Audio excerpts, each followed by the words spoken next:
Segera akan Anda ikuti Kojah Sastra bersama saya Ribut Ahwandi.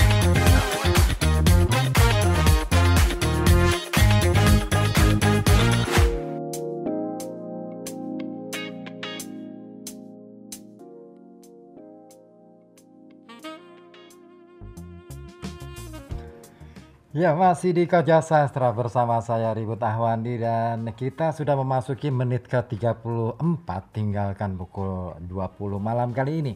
Dan tentu bagaimana dengan perjalanan Anda barangkali saat ini sedang menyusur jalan-jalan di Pantura atau mungkin di kawasan Kota Pekalongan atau sekitarnya. Ya, gelap ya. Ya, ada pemberlakuan untuk pemadaman lampu PJU di setiap mulai pukul 8 malam sampai pagi ya. Jadi Anda yang mungkin sedang melintas di Kota Pekalongan ini harap berhati-hati.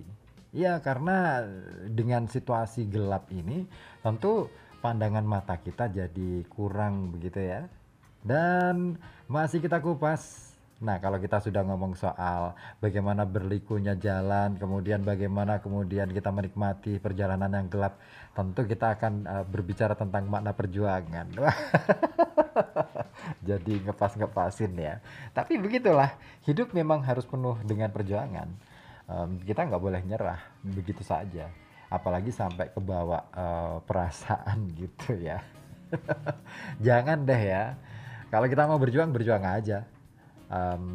Katakanlah misalkan ada kritik atau ada semacam barangkali ada semacam hal-hal yang sebenarnya ingin memberi masukan, ya dengarkan dengan baik-baik, dengan seksama, pelajari, cerna, siapa tahu itu adalah sesuatu yang berguna gitu.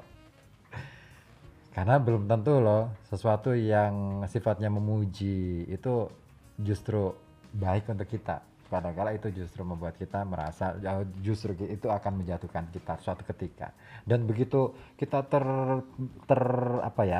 terbuai oleh pujian-pujian, begitu jatuh rasanya sakit bener. Gitu. Baik, kita masih menyusur novel Burung-Burung Anyar ya, yang ditulis oleh Y.P. Mangunwijaya. Dan di situ ada tokoh Teto, ada tokoh Larasati yang kedua-duanya punya makna perjuangan yang berbeda-beda. Teto karena dia seorang tentara Kenil ya, kemudian memaknai perjuangan dari sisi yang berbeda, tidak sama dengan Larasati yang seorang nasionalis sejati. Nah, kita akan beralih ke novel lain. Nah, ini menarik lagi. Namanya sama, Larasati, tapi ini yang nulis berbeda. Kita akan beralih ke novel Larasati karya Pramoedya Anantatur. Nah, novel ini menarik karena menceritakan tokoh Larasati. Nah, tokoh Larasati dalam novel ini mewakili pejuang atau merepresentasikan pejuang dari kubu Republik hendak memperoleh kemerdekaan dalam arti sebenarnya. Dan memiliki dua pandangan, yaitu gagasan kemerdekaan sebagai bangsa yang ingin secara de facto dan de jure diakui sebagai negara serta kemerdekaan atas diri pribadi. Nah, Larasati yang terlahir perempuan ini mempunyai pandangan bahwa ia akan dan mampu berjuang dengan caranya sendiri. Ia tidak berjuang dalam arti yang sebenarnya dengan senapan atau senjata untuk menghabisi lawan, tetapi ia ingin berjuang dari sudut pandang seni. Ia ingin berjuang guna membakar semangat para pejuang di garis depan melalui film propaganda anti penjajahan. Itu novel Larasati. Dan dalam novel ini ada satu kutipan yang menarik. Revolusi itu pasti menang. Ara menjerit menjawab, aku juga berjuang dengan caraku sendiri. Sementara kutipan lain bisa kita bacakan ya. Kadang-kadang memang terasa olehnya bahwa heroisme dan patriotisme wanita di zaman revolusi ini terletak pada kepalang merahnya saja. Tapi ia tak akan meninggalkan kejuruannya. Ia cintai kejuruannya. Dan ia yakin melalui kejuruannya itu, ia pun dapat berbakti pada revolusi. Ia merasa dirinya pejuang. Berjuang dengan caranya sendiri.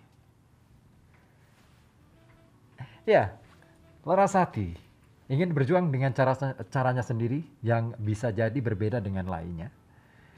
Sebagai artis, ia ingin main film untuk revolusi. Seni adalah jiwanya, meskipun cara lain yang dapat dilakukan oleh perempuan di masa perjuangan adalah sebatas menjadi palang merah. Dan ia ingin tampil beda dalam membantu perjuangan. Semasa dia menjadi artis, ia telah turut serta dalam produksi film propaganda Jepang, sekaligus menjadi perempuan penghibur, baik bagi para lelaki hidung belang dari bangsa penjajah maupun jatuh di pelukan para lelaki pejuang kemerdekaan. Tapi meskipun ia menyadari bahwa dirinya adalah perempuan hina, ia tidak menghinakan perjuangan kemerdekaan bangsanya dan mendukung revolusi. Seperti yang terungkap dalam kutipan berikut. Biar aku kotor, perjuangan tidak aku kotori. Revolusi pun tidak. Negara pun tidak. Rakyat apalagi. Yang aku kotori hanya diriku sendiri. Bukan orang lain. Orang lain tak akan rugi karenanya. Ya, betapa kalau kita mencoba membaca ulang, menyimak ulang kutipan tersebut, nyeri rasanya ya. Dan cerita tentang Larasati sebenarnya adalah kalau dalam kisah nyata ada sebenarnya banyak tokoh-tokoh perempuan yang dulu sebenarnya dia menjadi perempuan-perempuan penghina, maksudnya bukan penghina, maksudnya penghibur ya maksud saya, itu yang akhirnya tetap berjuang. Salah satunya yang ada di Lebak Barang, salah satu kisah tentang seorang penari ronggeng. Tapi saya tidak akan membahas itu dulu. Malam hari ini kita akan ulas lebih dalam lagi tentang novel apa lagi yang kira-kira menyodorkan kita makna perjuangan. Nah, dan pemikiran yang dilontarkan Larasati ini merupakan satire khas Pram ya. Khas Pram sebagai seorang penulis terhadap para pengkhianat bangsa yang menjual negaranya kepada pihak asing. Dan Larasati yang kotor ternyata jauh lebih menghargai negaranya, lebih menghargai bangsanya, dan lebih bisa menghargai perjuangan para pejuang. Bagaimana dengan kita? Baik, saya masih akan bersama Anda di Koja Sastra tentunya sampai pukul 9 malam nanti. Tapi kali ini saya akan beralih ke satu lagu dari suaranya siapa ini? Nadine Amiza. Seperti takdir kita yang tulis.